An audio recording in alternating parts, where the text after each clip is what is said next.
अब्बास पागल हो गया है, कह रहा है कि आसमान में उड़ेगा। भला इंसान भी आसमान में उड़ सकता है क्या?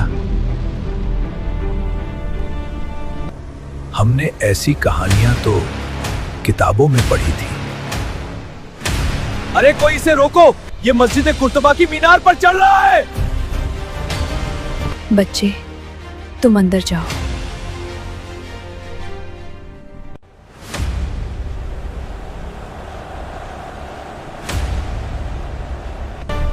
मेरा नाम अब्बास इब्न फिरनास है। आज मैं वो करने जा रहा हूं जो मुझसे पहले किसी इंसान ने नहीं किया। लोग मुझे पागल कहते हैं इंसान उड़ नहीं सकता। लेकिन क्या उन्होंने कभी उड़ती हुई चिड़ियों को गौर से देखा है? अब्बास इब्न फिरनास, एक नाम जिसने इंसानी उड़ान को पहले पंख दिए, जिसने पहली बार कुछ ऐसा सोचा जिसने पूरी दुनिया का नजरिया बदल दिया। दुनिया आज जिस हवाई जहाज, ग्लाइडर और स्पेस टेक्नोलॉजी का इस्तेमाल कर रही है, उसकी पटकथा इसी अब्बास इब्न फिरनास ने लिखी थी। ये नवीं सदी का महान वैज्ञानिक, दार्शनिक और इंजीनियर था, जिसने राइट ब्रदर्स से 1000 साल पहले इंसानों के आसमानों में उड़ने के ख्वाब को पूरा कर दिया था। अब्बास, क्या बना रहे हो? ये मेरे जहाज का नक्शा है। अरे इसमें तो सब बड़ा बड़ा दिख रहा है। ये लेंस है, इसके जरिए दूर की चीजें पास दिखाई देती हैं। इसे भी मैंने बनाया है। ये ग्लाइडर मैं लकड़ी से बना रहा हूं।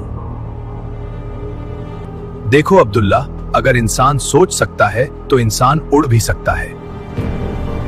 अब्बास 810 ईस्वी में स्पेन के तारीखी शहर रौंदा में पैदा हुआ। जिस वक्त वो पैदा हुआ, वो स्पेन में मुसलमानों का सुनहरा दौर था। पूरी दुनिया से लोग साइंस और टेक्नोलॉजी का इल्म हासिल करने के लिए स्पेन आया करते थे। अब्बास इसी स्पेन में यूरोप और पश्चिमी देशों से आने वाले ईसाइयों और यहूदियों को विज्ञान सिखाया करते थे। इसी स्पेन में बैठकर उन्होंने कई तरह के शीशे, लेंस और घड़ियां ईजाद की, जो आज भी इस्तेमाल की जाती हैं। आज हम जिस फ्रेम वाले चश्मे को इस्तेमाल करते हैं, इसकी खोज अब्बास इब्न फिरनास ने ही की थी।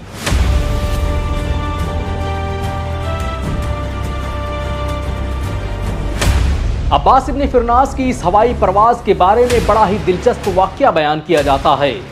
कहा जाता है कि उसने अपना ग्लाइडर परिंदों की शक्ल में तरतीब दिया और उसमें परिंदों जैसे ही पर लगाए और उन्हें मजबूती से रेशम से बांध दिया। अब्बास आसमान में अपने उड़ने के ख्वाब को पूरा करने के लिए इसे पहनकर मस्जिद कुर्तबा की मीनार पर चढ़ गया। उसे देखने के लिए पूरा स्पेन मस्जिद कुर्तबा के बाहर जमा हो गया था। अब्बास ने चारों तरफ एक फातिहाना नजर डाली और एक लंबी सांस ली और अचानक मस्जिद कुर्तबा से छलांग लगा दी। लोगों को लगा कि अब्बास सीधे जमीन पर आएगा, लेकिन अब्बास 10 मिनट तक आसमानों में उड़ता रहा।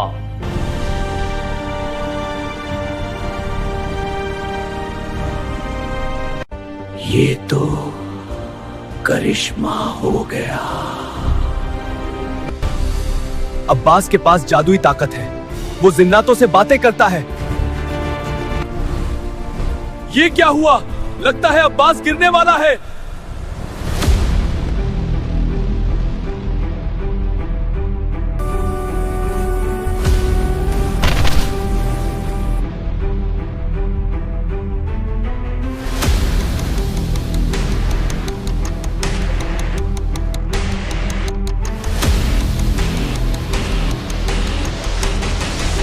अब्बास का ग्लाइडर लैंडिंग के वक्त हादसे का शिकार हो गया, क्योंकि उसने परिंदों की शक्ल का ग्लाइडर तो बनाया, लेकिन उसकी रफ्तार को कम करने के लिए पूंछ लगाना भूल गया। उसे ग्लाइडर बनाते वक्त यह ख्याल ही नहीं रहा कि परिंदे जमीन पर उतरते वक्त अपनी रफ्तार को कम करने के लिए पूंछ का इस्तेमाल करते हैं। लेकिन फिर भी अब्बास को इसका कोई मलाल नहीं था, क्योंकि उसने आसमान में उड़ने वाले पहले इंसान का खिताब अपने नाम कर लिया था। अब्बास की इस उड़ान के चर्चे चंद दिनों में ही पूरे यूरोप में फैल गए। अब्बास के डिजाइन को देखकर ही इटली में पैदा होने वाले लियोनार्डो दा विंची ने बाद में एक नए किस्म का ग्लाइडर बनाया। ये नक्शा स्पेन के अब्बास इब्न फिरनास ने बनाया था।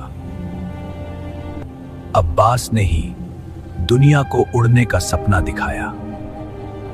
अब्बास ने ही दुनिया में प्लैनेटेरियम का पहला कॉन्सेप्ट पेश किया। अगर वो ना होता तो हम सब अंधकार में होते। अब्बास इब्न फिरनास के साइंस में दिए गए योगदान को देखते हुए उन्हें बाद में कई अवार्ड से सम्मानित किया गया। आज पूरी दुनिया में अब्बास के नाम पर कई हवाई अड्डे और साइंटिफिक लेबोरेटरी मौजूद हैं। उनकी कुर्बानियों को याद करते हुए चांद के एक गड्ढे का नाम अब्बास इब्न फिरनास के नाम पर रखा गया है। दुनिया को पता होना चाहिए कि वो आज चश्मा लगाकर जिन हवाई जहाजों पर सफर करती है, जिन घड़ियों में अपना समय देखती है, वो चश्मे, वो हवाई जहाज और उन घड़ियों के पीछे मुस्लिम वैज्ञानिकों का ही दिमाग मौजूद है। जब तक आसमानों में इंसानियत उड़ान भरती रहेगी, तब तक अब्बास इब्न फिरनास का नाम लिया जाता रहेगा। ये वीडियो उन लोगों के मुंह पर तमाचा है जो कहते हैं कि मुसलमानों ने विज्ञान के क्षेत्र में किया ही क्या है। अगर एक मुसलमान होने के नाते आपको गर्व महसूस हुआ हो तो इस वीडियो को लाइक और शेयर जरूर करें। ऐसी और वीडियो को देखने के लिए हमारे चैनल को सब्सक्राइब करें।